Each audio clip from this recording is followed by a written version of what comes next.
بسم اللہ الرحمن الرحیم۔ السلام علیکم ڈیئر اسٹوڈنٹس، میں ہوں محمد عارف اور آپ دیکھ رہے ہیں میرے YouTube channel are of the educator. Dear students, آج ہم Allama Iqbal open university course code 828 higher education کا لیکچر نمبر 13 پڑھیں گے، جس کا عنوان ہے ہائر ایجوکیشن ان یو کے، برطانیہ میں اعلیٰ تعلیم۔ سوال پوچھا گیا ہے، یو کے برطانیہ میں اعلیٰ تعلیم پر جامع نوٹ تحریر کریں۔ برطانیہ میں اعلیٰ تعلیم کی موجودہ صورتحال کی وضاحت کریں۔ تو اس کے جواب میں ہم ذرا اس کا بریفلی اور ڈیپلی دیکھتے ہیں کہ اس کا جواب کیا ہے، اس کو سمجھنے کی کوشش کرتے ہیں اس لیکچر کی مدد سے۔ تعارف: اعلیٰ تعلیم کے برطانوی نظام کو روایتی طور پر ایک ایسا نظام کے طور پر جانا جاتا ہے جس میں وفاقی حکومت کا عمل دخل بہت محدود ہے۔ تعلیمی آزادی، خود مختاری کے زبردست اور مضبوط تصور کی بنیاد پر اس کے نظام کا انتظام و انصرام زیادہ تر بذات خود اداروں اور ان کی انتظامیہ پر چھوڑ دیا گیا ہے۔ گزشتہ دہائی میں اس اصول سے بڑی حد تک پہلے تہی کی گئی ہے۔ حکومت نے اعلیٰ تعلیم کے نظام میں داخلت کی بھرپور کوشش کی۔ اس تبدیلی کا ایک نتیجہ اس صورتحال میں برآمد ہوا ہے کہ اس وقت اعلیٰ تعلیم کا برطانوی نظام تبدیلی کے عمل سے گزر رہا ہے، جس کے نتائج ابھی واضح نہیں۔ اس مرحلے پر یہ واضح کرنا ضروری ہے کہ اسکاٹ لینڈ، انگلینڈ کے تعلیمی ڈھانچے میں بہت زیادہ فرق ہے۔ اب ہم دیکھتے ہیں کہ برطانیہ میں اعلیٰ تعلیم کا ڈھانچہ کیسا ہے۔ سب سے پہلے اس میں جو پہلا پوائنٹ ہے وہ ہے نظام تعلیم، ایجوکیشن سسٹم۔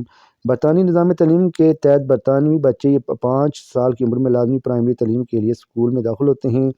قبل اسکول تعلیم کے کئی مراحل ہوتے ہیں، جس کو اسکول والنٹائرلی پلے سے لے کر کل وقتی نرسری اور کنڈرگارٹن اسکول سرکاری نجی ہیں۔ تقریباً 50% بچے قبل اسکول تعلیم کسی نہ کسی صورت سے وابستہ ہوتے ہیں۔ پرائمری اسکول کی تعلیم 6 سال تک جاری رہتی ہے۔ 11 سال کی عمر میں بچہ ثانوی اسکول کا رخ کرتا ہے۔ 1960 اور 1970 کی دہائیوں میں تحریر نظام اسکول، مثلاً گرامر، سیکنڈری، ماڈرن اور ٹیکنیکل اسکول کو ختم کر دیا۔ عصر حاضر میں تعلیمی احکام کی طرف سے کئی قسم کی اقسام فراہم کی گئی ہیں اور حال ہی میں حکومت نے ایسی ریاستی اسکول کھولنے کی اجازت دے دی ہے جو براہ راست مقامی اسکول کے زیر اثر ہوں گے۔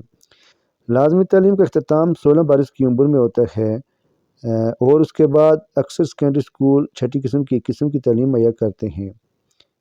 یوں ثانوی تعلیم کے لحاظ سے طالب علم کم از کم 5 سال اور زیادہ سے زیادہ عمر 16 سال ہوتی ہے۔ اس وقت تمام سرکاری اسکولوں میں ایک قومی طور پر منتخب شدہ نصاب پڑھایا جا رہا ہے جو لازمی تعلیم کے تمام عرصے پر محیط ہوتا ہے۔ اس نظام کے ذریعے مختلف اسکولوں اور روایات کے درمیان اختلاف ختم ہو گئے ہیں۔ کسی حد تک قومی نصاب کے ذریعے گرامر اور فنی روایات کو اکٹھا کر دیا گیا ہے اور یہ قابل برطانیہ میں تمام بچوں کے لیے ایک مشترکہ بنیاد کی حیثیت کی پہلی کوشش ہوتی ہے۔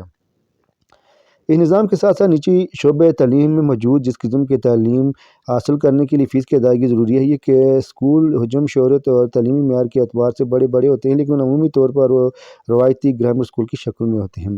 اعلیٰ تعلیم کا نظام، تاریخی پس منظر اور اصول۔ قدیم یونیورسٹیاں۔ اب ہم دیکھتے ہیں کہ برطانیہ میں قدیم یونیورسٹیوں کا کیا کردار رہا ہے۔ برطانیہ کی قدیم یونیورسٹیوں میں سے ایک یونیورسٹی ویلز اور 4 یونیورسٹیاں اسکاٹ لینڈ میں تھی۔ اس کے علاوہ 1832 میں ڈربن یونیورسٹی، 1836 میں لندن یونیورسٹی قائم کی گئی۔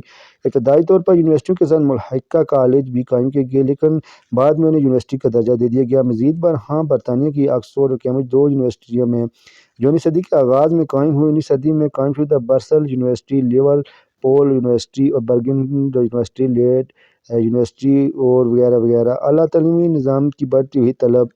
جنگ عظیم کے بعد طلباء اور معاشرے کی طرف سے اعلیٰ تعلیم کی بڑھتی ہوئی طلب کے باعث اعلیٰ تعلیم کے نظام میں وسعت دینے کے لیے یونیورسٹی کالج کو مکمل یونیورسٹی کا درجہ دے دیا گیا۔ بہرحال 1950 کی دہائی کے آخر میں معلوم ہو گیا تھا کہ اس طریقے کے ذریعے اعلیٰ تعلیم کے مطلوبہ پھیلاؤ فروغ کا مقصد حاصل نہیں کیا جا سکتا۔ یونیورسٹی نے موجودہ تعلیمی اداروں میں طلباء کے ایک بڑی تعداد کو داخل کرنے کے بجائے اعلیٰ تعلیم کی بڑھتی ہوئی کا مقابلہ کرنے کے لیے داخلہ ٹیسٹ کا نظام شروع کر دیا۔ Robbins committee. اس نظام تعلیم کے اندر اور باہر بڑھتی ہوئی بے چینی کے باعث رابن کمیٹی تشکیل دی گئی تاکہ برطانیہ کے اعلیٰ تعلیم کے نظام کے مستقبل کے بارے میں غور کیا جائے۔ رابنس رپورٹ 1963 میں شائع ہوئی۔ یہ رپورٹ اس واضح اصولی بیان کے باعث بہت مشہور ہوئی کہ جو نوجوان اس قابل ہیں وہ اعلیٰ تعلیم حاصل کر سکیں، انہیں اس کا موقع ضرور ملنا چاہیے۔ اس رپورٹ کی مزید سفارشات مندرجہ ذیل تھیں جن کے باعث برطانوی تعلیم کے پھیلاؤ وسعت میں ایک مندرجہ ذیل بنیاد وجود میں آ گئی۔ تعلیم کا سب سے اہم فرض علم میں اضافہ اور تلاش حق ہونا چاہیے۔ تعلیم کا فرض محض یہ نہیں کہ ماہر پیدا کیے جائیں، بلکہ ذمہ داری یہ ہے کہ مہذب افراد پیدا کیے جائیں۔ تعلیم کے ذریعے افرادی مہارتیں سیکھی جائیں۔ تعلیم کی بنیادی اہمیت باہمی شہرت اور باہمی ثقافت کو فروغ دینا ہوگا۔ بہرحال رابنس رپورٹ کی سفارشات کے برعکس یونیورسٹیوں میں اعلیٰ تعلیم کے پھیلاؤ اور وسعت کا زیادہ تر کام یہ نہ سکا۔ اعلیٰ تعلیم میں ایک دوسرے شعبے کی تشکیل، مثلاً پولی ٹیکنیکل ادارے اور کالجوں کے باعث اعلیٰ تعلیم کا مقصود کسی حد تک پورا ہو گیا۔ وائٹ پیپر 1965 میں اس وقت کے وزیر تعلیم نے تعلیم کے دور نظام کے اصول تشکیل دیے اور انہیں ایک کرتاس ایبز وائٹ پیپر میں پیش کیا۔ اس پالیسی دستاویز کا نتیجہ یہ برآمد ہوا کہ کالج آف ایڈوانس ٹیکنالوجی کو یونیورسٹی کا درجہ دے دیا گیا اور یونیورسٹی کی موجودہ تعداد کو برقرار رکھنے دیا گیا۔ 1960 کی دہائی تک پولی ٹیکنیکل اور کالج پر مبنی شعبہ درجے کے لحاظ سے تو انہیں البتہ حجم کے سے ضرور برابر تھے۔ 1987 میں پولی ٹیکنیکلز کو مقامی حکام نے آزاد کر دیا اور بعد ازاں 1992 میں انہیں یونیورسٹی کا نام دے دیا گیا۔ ڈگری اور رسمی مدت تعلیم۔ حقیقت یہ ہے کہ اعلیٰ تعلیم کا برطانوی نظام گزشتہ 25 برس سے دور نظام میں تعلیم کی خصوصیت کا عمل رہا ہے۔ بہرحال اعلیٰ تعلیم کے نظام کی دوہری نوعیت پر اصرار اور ایک روایتی رویہ یہ ہے کہ اکثر بین الاقوامی تعلیمی ادارے خواہ ان میں تعلیم کا دورہ نظام میں ایک ہی قسم کی اعلیٰ تعلیم فراہم کرتے ہیں۔ روایتی طور پر اعلیٰ تعلیم کے تمام ادارے 3 سالہ بیچلر پروگرام فراہم کرتے ہیں اور ان میں سے اکثر پوسٹ گریجویٹ ڈگری عطا کرتے ہیں، جس کے بعد انہیں ماسٹر ڈاکٹریٹ کی تعلیم حاصل ہوتی ہے۔ کچھ ادارے اس تعلیم کے پروگرام کے لیے جز وقتی تعلیم فراہم کرتے ہیں اور خاص طور پر پوسٹ گریجویٹ ڈگری کے لیے جز وقتی تعلیم بھی فراہم کی جاتی ہے۔ پولی ٹیکنیکل کالج پیشہ ورانہ تعلیم کے فراہم کرتے ہیں، خاص طور پر 2 سالہ تعلیمی پروگرام جس کے ذریعے business and technical education council اور دیگر شعبے تعلیم فراہم کی گئی۔ اعلیٰ تعلیمی کورس۔ برطانیہ میں عام طور پر اعلیٰ تعلیم کے ضمن میں 4 کورس متعین کیے گئے مندرجہ ذیل ہیں: بی اے 2 سالہ، بی ایس سی 2 سالہ، بی اے آنر 3 سالہ، بی ایس آنر 3 سالہ۔ اعلیٰ نصاب۔ ڈگری آرٹس گروپ پاس کا نصاب انگریزی، قانون اور معاشیات پر مشتمل ہے۔ بی ایس کا نصاب ریاضی، طبیعیات، کیمیا، انجینئرنگ پر مشتمل ہے۔ اسی طریقہ جو نیکسٹ ہے وہ ہے طریقہ تدریس، میتھڈ آف ٹیچنگ۔ برطانیہ میں آج یونیورسٹی اپنے لیے علیحدہ طریقہ تدریس اپناتی ہے۔ اس ضمن میں عام طور پر اساتذہ تقریری طریقہ اپناتے ہیں۔ یہ طریقہ عام طریقے کی حیثیت اختیار کر چکا ہے۔ برطانیہ میں آکسفورڈ اور کیمبرج یونیورسٹیاں ان کے ملکہ کالجوں میں ٹیوٹوریل کا نظام اپنایا گیا ہے۔